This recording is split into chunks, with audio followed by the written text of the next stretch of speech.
Hey guys, it is Friday, November 20th, time for the 29th installment of Gary's Good News Only. Before I do, just want to remind you these Good News Only. I was talking to a good friend of mine who's an agent today and who has differing opinions on coronavirus and maybe some other people do. And I wanted to reiterate that the purpose of Gary's Good News Only started back in March when we were tired of seeing nothing but doom and gloom. And we decided that we were going to go out and try to find good news that you can't find because all they were reporting back in the day was bad news. So what I'm doing is I'm reporting the good news that I find. You can accept it or not accept it. It's completely up to you. And every time I cite something, I'm going to cite it from a reliable source. I'm not going to CNN or Fox News. I'm going straight to CDC or other types of websites like that to find information directly from the government. So whatever the information is, you can like it, not like it, share it, not share it. It's up to you. But that's the purpose of Gary's Good News Only, is to give you good news so that when things are out there that you might not be hearing in the news, at least it gives you that glimmer of hope, because I truly believe the light is at the end of the tunnel. So let's talk about why the light's at the end of the tunnel. Just this week, we had two major announcements on vaccines. The first announcement came from Pfizer that said they were 95% effective with their vaccine based on their trials. And then Moderna came out and said they were 95% effective with their vaccine.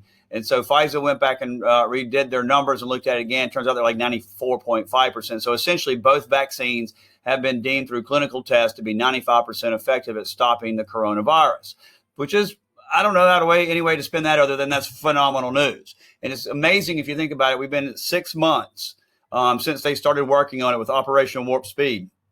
Both of these companies got over $2 billion from the U.S. government to help assist in getting this done. Never in the history of the world has a vaccine been created in 6 months. Usually it's 3 to 4 years. They were in all the experts back in March, April, and May were like, even if we got a vaccine, it would be 2023.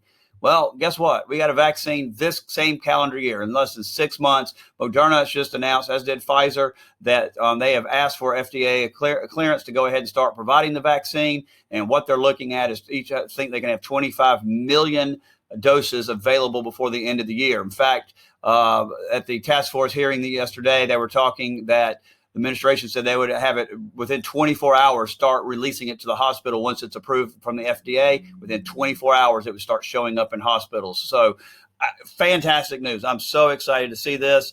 It certainly means if we can start getting that vaccine out here to the people that are most vulnerable, then we'll be a lot safer for everybody else. Now, in the interim, I know you're seeing a lot about lockdowns.